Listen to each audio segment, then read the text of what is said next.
Hello and welcome to my YouTube channel online study best plus. मैं हूं अमित शुक्ला। आज हम अपने इस चैनल पे एक नया सब्जेक्ट शुरू करेंगे।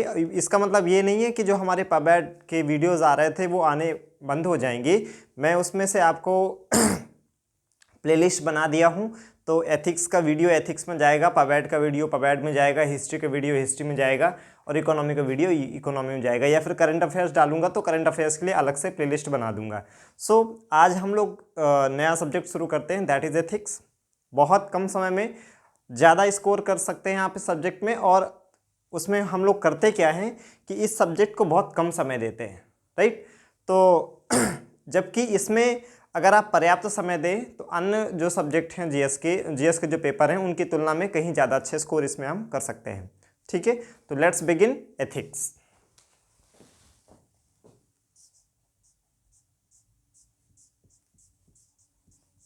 तो क्या है ethics,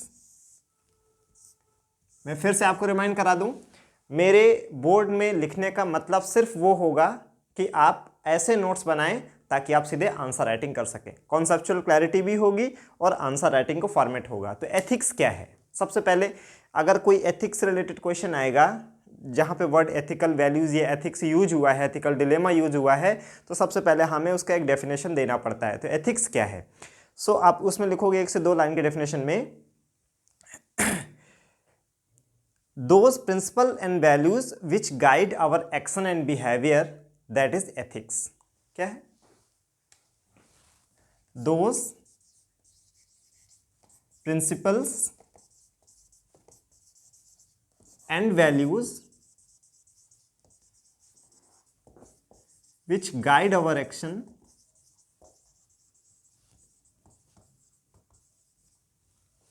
is ethics। It is related to what is right, finding out what is right and what is wrong। It is related to find out what is right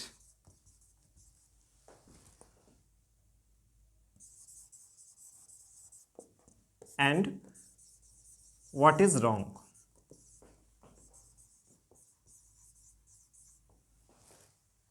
is that very clear कि वे सिद्धांत और मूल्य जो हमारे action को, हमारा जो कार्यविधि होती है उसको प्रभावित करते हैं, राइट। और ये इससे संबंधित होते हैं कि सही क्या है और गलत क्या है ये पता लगाया जा सके।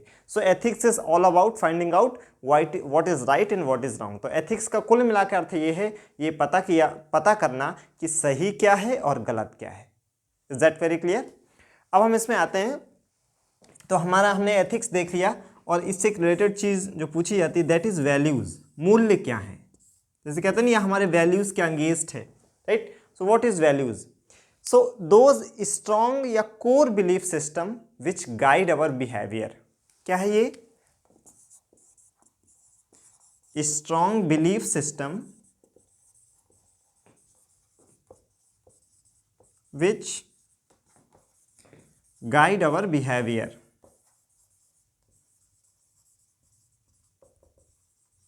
तो ये वे हमारे मूल स्ट्रॉन्ग, वो हमारा बिलीफ सिस्टम जब बहुत स्ट्रॉन्ग हो जाता है so that is converted to values. Okay, तो ये कैसे काम करेगा, अगर आपके पास एथिकल वैल्यूज हैं, आप एथिक्स है, मोरालिटी है, वैल्यूज है, तो इसका समाज में क्या यूज हो सकता है। So what is the use and benefit of being a man of value and having the ethical values. Impact क्या है इनका, इम्पैक्ट देखें कैसे इम्पैक्ट पड़ेगा। अगर आपका बिलीफ सिस्टम अच्छा है, ओके, अगर आपका बिलीफ सिस्टम अच्छा है, इससे क्या होगा, अगर आपका स्ट्रॉन्ग बिलीफ सिस्टम है it will give rise to right kind of values. And value क्या करती है, वैल्यू हमारा जो एटीट्यूड होता है, एटीट्यूड का अर्थ नकारात्मक नहीं होता है, एटीट्यूड का अर्थ होता है किसी भी चीज़ को देखने का नज़रिया, दैट इज़ एटीट्यूड। लोग जैसे कहते हैं कि वो बहुत एटीट्यूड में रहता है, तो हम लोग एटीट्यूड को जनरल सेंस में जैसे यूज करते हैं तो उसका अर्थ ऐसा लगता है कि कुछ नेगेटिव होगा, जबकि एटीट्यूड का अर्थ होता है किसी चीज़ के प्रति आप पॉजिटिव या नेगेटिव जो भी अपना जो पॉइंट ऑफ व्यू रखते हो, दैट इज़ एटीट्यूड। तो अगर आपका बिलीफ सिस्टम अच्छा है सो राइट काइंड ऑफ वैल्यूज़ होंगे, जैसे आपका वैल्यूज़ होगा वैसे ही आपका एटीट्यूड बनेगा, और जैसा आपका एटीट्यूड होगा, अगर आप राइट काइंड ऑफ एटीट्यूड है, पॉजिटिव एटीट्यूड है, तो आपका बिहेवियर भी पॉजिटिव होगा।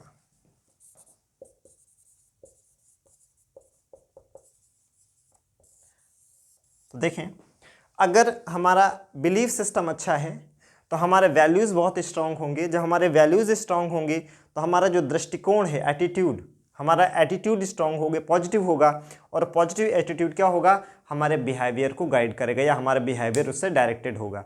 तो रियल लाइफ के एग्जांपल में क्या कर सकते हैं, the incidents related to corruption and rape and molestation can be ended if right kind of values are build in the people या इन द पर्सनल्स। अगर हम लोगों में राइट काइंड वैल्यूज़ पुट कर दें, उनको राइट काइंड ऑफ वैल्यूज़ दे दें, तो करप्शन कम किया जा सकता है, मॉलेस्टेशन की घटनाएं कम हो सकती हैं, रेप कम हो सकता है। अभी ये सब घटनाएं क्यों हो रही हैं? आप देखोगे कि जो इंसान पढ़ा लिखा नहीं है वो भी करप्शन करता है, जो हाईली एजुकेटेड है वो भी करप्शन करता है। इसका मतलब क्या है कि जो बहुत पढ़ा लिखा है उसमें स्किल्स तो हैं लेकिन वैल्यूज़ की कमी है, तो हमें वैल्यूज़ लोगों में इनबिल्ड करनी होगी। So what we require is not only the skill but also the values. अगर राइट काइंड ऑफ वैल्यूज़ हो, राइट काइंड ऑफ स्किल हो, तो हम लोग जो चीज़ डेवलप करेंगे that is holistic competence. So हमें क्या करना है, इसका एग्जाम्पल क्या हो सकता है कि अगर right kind of ethical values होंगी, बिलीव्स होंगे, वैल्यूज़ होंगी, एटीट्यूड होगा, सो हम लोग जैसे करप्शन हो गया, जैसे रेप हो गया, इस तरह की जो घटनाएं हैं उनको हम लोग ख़त्म कर सकते हैं, है ना। इसका रिजल्ट क्या होगा, इसका रिजल्ट ये होगा कि जो गुड गवर्नेंस होगा, गुड गवर्नेंस। अगर भाई करप्शन नहीं है, लोगों को उनका हक मिल रहा है, तो उनको अच्छा शासन भी मिल जाएगा, है ना। इससे और क्या होगा, इससे जो पब्लिक ट्रस्ट है वो बढ़ेगा, पब्लिक का जो ट्रस्ट है गवर्नेंस में वो बढ़ेगा। अगर पब्लिक का ट्रस्ट गवर्नमेंट या गवर्नेंस में बढ़ता है तो इससे क्या होता है, हमारी जो डेमोक्रेसी है वो स्ट्रांग होती है ना।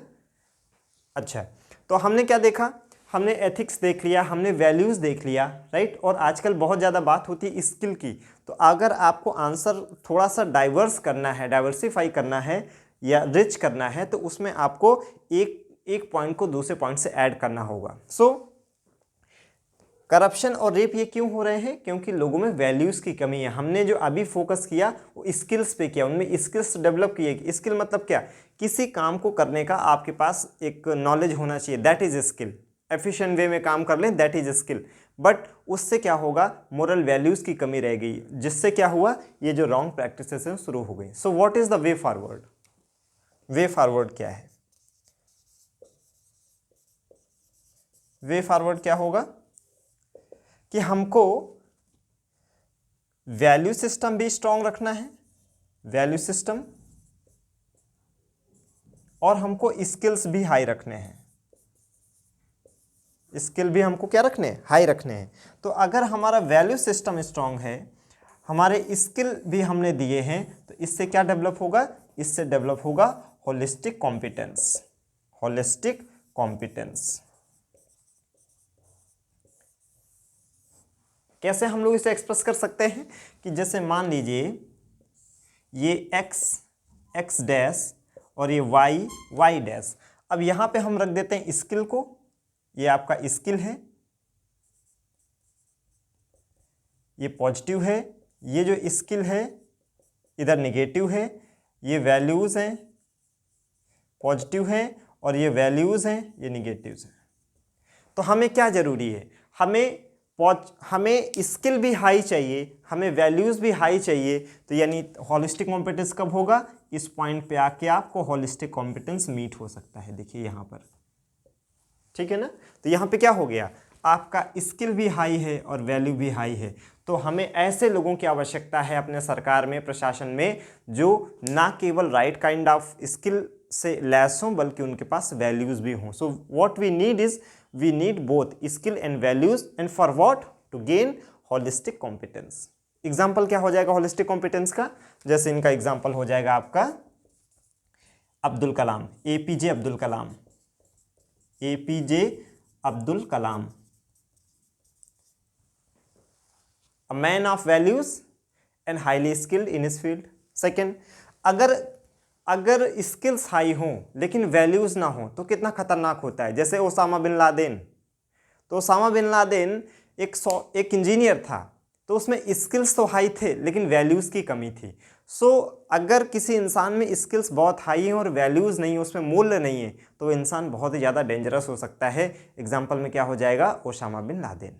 ठीक है, तो ये हमने एथिक्स देख लिया, हमने वैल्यूज़ देख लिया, हमने होलिस्टिक कॉम्पिटेंस कैसे बनता है ये देख लिया, फिर हमने उसका मैथमेटिकल रिप्रेजेंटेशन क्या हो सकता है कि यहाँ पे कौन हो जाएगा। इस पॉइंट पे आके आप एग्जाम्पल पे लिख सकते हो कौन? APJ अब्दुल कलाम। यहाँ पे कौन हो सकता है? यहाँ पे देखें, इधर पे स्किल्स तो हाई हैं लेकिन जो वैल्यूज़ हैं वो कम हैं यहाँ पर, तो यहाँ पे कौन हो जाएगा? लादेन, ओसामा बिन लादेन, कि उसमें स्किल हाई है लेकिन उसका जो वैल्यू सिस्टम है वो क्या है? वैल्यू सिस्टम उसका वीक है। समझ में आ रहा है ये बात? सो ये हो गया। अब आपको हमें ये देखना है कि जो वैल्यूज़ होती हैं वो कहाँ से आती हैं। What are the determinants of the values?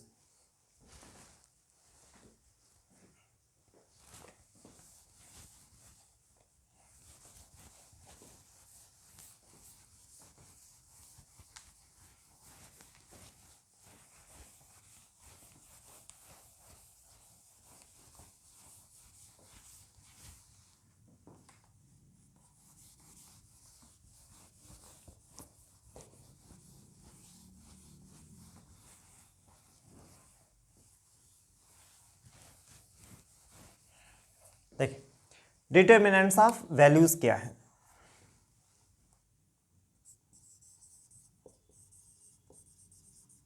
Determinants of values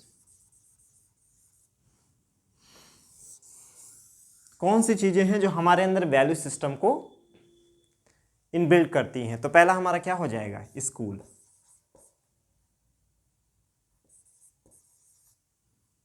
पहला हमारा क्या हो गया? स्कूल। दूसरा हमारा क्या हो गई? फैमिली।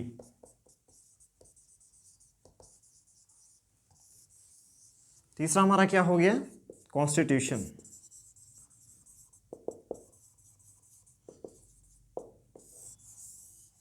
इसके अलावा हमारा क्या हो गया? रिलीजन। एक चीज़ ध्यान रखें कि आप चीज़ें इससे ज़्यादा भी हो सकती है। मान लीजिए एक हम सोसाइटी को भी जोड़ सकते हैं, फ्रेंड्स को भी जोड़ सकते हैं, लेकिन आपका जो डायग्राम होना चाहिए वो देखने में बहुत भद्दा नहीं लगना चाहिए। अगर आपके पास 4 हैं या 6 हैं चलेगा, लेकिन ऑड नंबर में आपको ये पॉइंट्स नहीं ऐसे बनाने हैं, नहीं वो देखने में सही नहीं लगता है, फिर मार्क्स आपका वो बढ़ नहीं पाता है। तो डिटर्मिनेंट्स ऑफ वैल्यूज़ क्या है? फैमिली है, स्कूल है, रिलीजन है, कॉन्स्टिट्यूशन है। जैसे स्कूल हमें क्या सिखाता है? स्कूल हमें सिखाता है पंक्चुअलिटी। पंक्चुअलिटी एक वैल्यू है, तो आपको डेली स्कूल जाना है, राइट, बंक नहीं करना है, होमवर्क टाइम से करना है। ये हमको सिखाता है कोएग्जिस्टेंस, कि सभी जाति धर्म मजहब के बच्चे एक साथ पढ़ते हैं, उनका सह अस्तित्व जो होता है वो स्कूल में हमको देखने को मिलता है। सेंस ऑफ कंपेनियनशिप, सहचर्य की भावना, यह हमको स्कूल से ही मिलती है।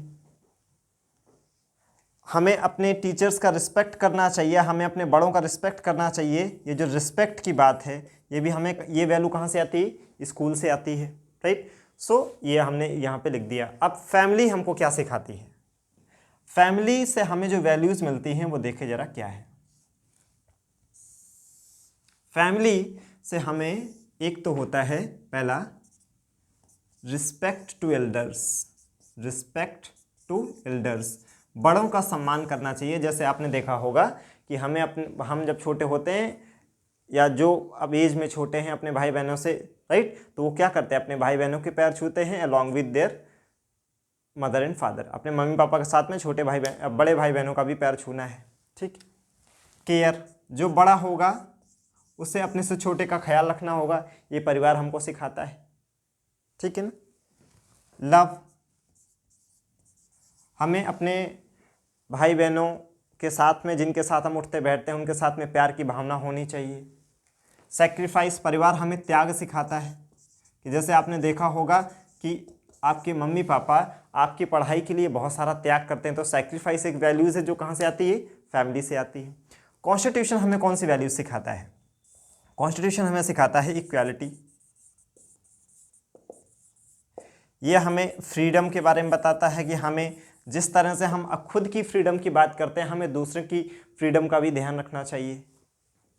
फ्रीडम, कॉन्स्टिट्यूशन हमें इक्विटी के बारे में सिखाता है, समता। ठीक है, ये वो वैल्यूज़ हैं जो हमको कॉन्स्टिट्यूशन में से आती हैं। ये हमें सेक्युलर कैरेक्टर सिखाता है। राइट, तो ये वैल्यूज़ कहाँ से आ गई? कॉन्स्टिट्यूशन से आ गई।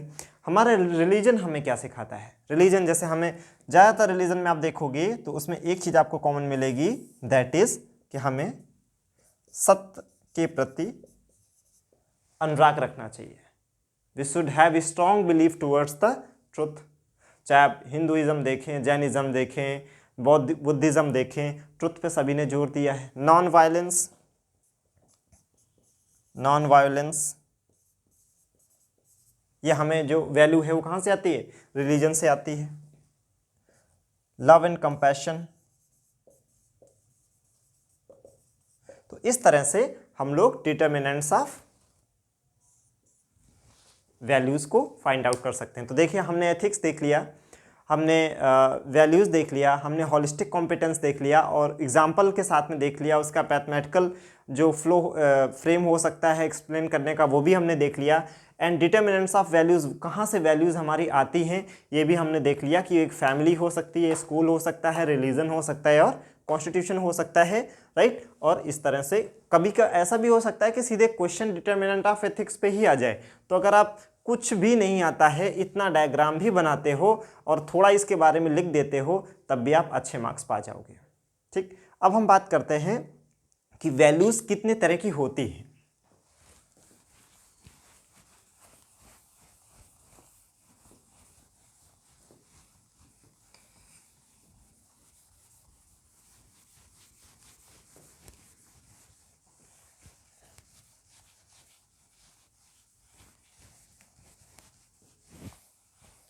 सो देखिए, जो हमारी वैल्यूज़ होती हैं, है ना, वो टाइप्स ऑफ वैल्यूज़ अगर हम लोग देखें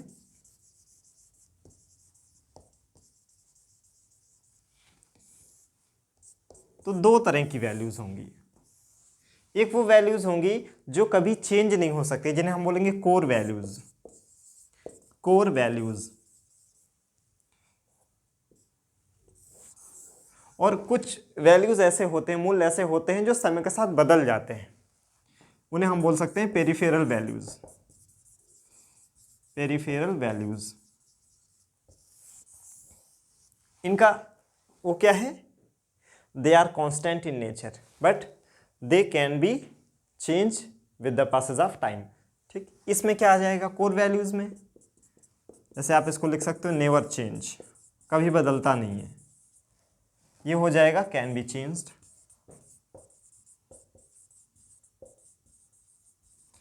इसमें क्या आ जाएगा? जैसे फ्रीडम हो गया, ठीक है, रिस्पेक्ट हो गई। कोई कभी ये नहीं चाहेगा कि उसकी रिस्पेक्ट ना हो, कोई गुलाम बने रहना नहीं चाहता है। फ्रीडम, है ना, फ्रीडम हो गया, रिस्पेक्ट हो गया, लव हो गया, कंपैशन हो गया, ये सब क्या है? कोर वैल्यूज हैं जो बदल नहीं सकती हैं, समय कैसा भी हो। पेरिफेरल वैल्यूज क्या होती हैं? जो समय के साथ बदल जाएं, जैसे कि काइंडनेस, दया। अब मान लीजिए आपको पता चला है कि 5 आतंकवादी हैं जो आपके शहर में, आप उस डिस्ट्रिक्ट के कलेक्टर हैं और पता चला है कि यहाँ पे अटैक होने वाला है, या आप मान लीजिए आर्मी में हैं, आप बड़े ऑफिसर हैं और उसमें से 3 आतंकवादी पकड़े मिले हैं और 2 अभी नहीं मिले हैं। अब इन जो 3 पकड़े गए इनको पता है कि बाकी दोनों कहाँ हैं, लेकिन ये नहीं बता रहे हैं। तो अब उनके प्रति अगर आप दया दिखाओगे तो वो नहीं बताएंगे, राइट, और उसमें से बहुत सारे लोगों की जान जा सकती है अगर वो अपने मंसूबों में सफल हो गए तो अभी आपको क्या करना होगा, 3rd डिग्री का यूज करना होगा, और ये यहाँ पे राइट काइंड ऑफ वैल्यू माना जाएगा, क्योंकि आपकी जो नीयत है वो खराब नहीं है। अगर आप उनको 3rd डिग्री भी दे रहे हो तो अच्छे इंटेंशन के साथ, ताकि लार्जर पब्लिक इंटरेस्ट को इंश्योर किया जा सके। इसलिए दया हमेशा समान बनी रहे, या ऐसी वैल्यू है जो चेंज ना हो, ऐसा नहीं है। दया समय के साथ बदल सकती है, आप दया हमेशा नहीं रख सकते हैं। आतंकवादियों के साथ आप दया से पेश आएंगे तो आप उन लोगों के प्रति निर्दयी हो जाएंगे जिन पे हमला होने वाला है ना। जैसे काइंडनेस हो गया आपका, दूसरा आपका हो सकता है पेरिफेरल वैल्यूज़ में कि हेल्प। अब जैसे अफ़गानिस्तान में तालिबान का इस समय शासन है, वहाँ पे हालात बहुत ख़राब हैं, लोगों को खाने पीने की भी दिक्कतें हो रही हैं, लेकिन हम उन्हें पैसा और खाने पीने का सामान यूं ही नहीं भेज सकते हैं, उसकी भी कंडीशन है। क्यों? हेल्प जो हम कर रहे हैं, राइट, वो हमारे ही अगेंस्ट नहीं होना चाहिए, कि पता चले हम उन्हें राशन पहुंचा रहे हैं, पैसे पहुंचा रहे हैं, दवाइयाँ पहुंचा रहे हैं, और वो पाकिस्तान के साथ मिलके हमारे यहाँ पे टेरर अटैक करवा रहे हैं। ठीक है, तो हेल्प आप रोक भी सकते हैं, मना भी कर सकते हैं। सो ये आपका एग्जांपल हो सकता है पेरिफेरल वैल्यूज़ का। So this is how we understood what is the ethics, what is the value, what is the ethical, what is the holistic competence, what are the determinants of the values, and what kind of values are there, are they can be changed or not। ये भी हमने देख लिया। Values कितने प्रकार की होती हैं, 2 तरह की होती हैं, core values and peripheral values. Core values क्या होती है, जो कभी चेंज ना हो, पेरिफेरल जो चेंज हो जाए। एग्जाम्पल क्या है? सो आई होप आपको जो बेसिक समझ है वो मिली होगी। नेक्स्ट वीडियो में हम लोग ये देखेंगे कि मेरी कोशिश रहेगी कि मैं एक टॉपिक आपका इधर से लूं और एक टॉपिक मैं आपको थिंकर्स से लूँगा। उसका बेनिफिट ये होता है कि बहुत जगह तो ऐसा होता है थिंकर्स पढ़ाते ही नहीं, उन्होंने 8-10 टॉपिक पढ़ाए, थोड़ा 1-2 दिन कभी केस स्टडी बता दिया और बस कहते बस एथिक्स ख़त्म हो गया। आप जब कोई चीज़ केस स्टडी में हो, उसको सॉल्व करने में या कोई वैल्यूज़ पे आ जाए तो कोट लिखने में, आप थिंकर्स को अगर कोट लिखते हो कि according to Einstein, according to Socrates, according to Plato, तो आपका जो आंसर है वो दूसरों से बहुत एडवांस हो जाता है और दूसरों से ज़्यादा मार्क्स पाने की संभावना भी बढ़ जाती है।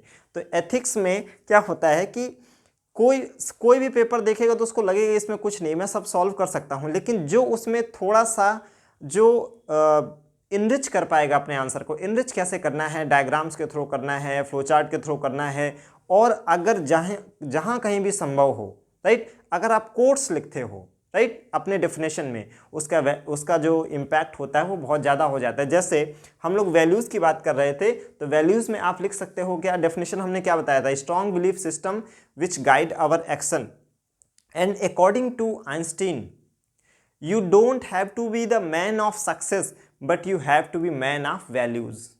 आप ये कोट वहाँ पे लिख सकते हैं। एक लाइन आपने पहले लिखा कि वैल्यूज़ क्या है, strong belief system which guide our behaviour, and according to Einstein you don't have to be a man of success but you have to be a man of values।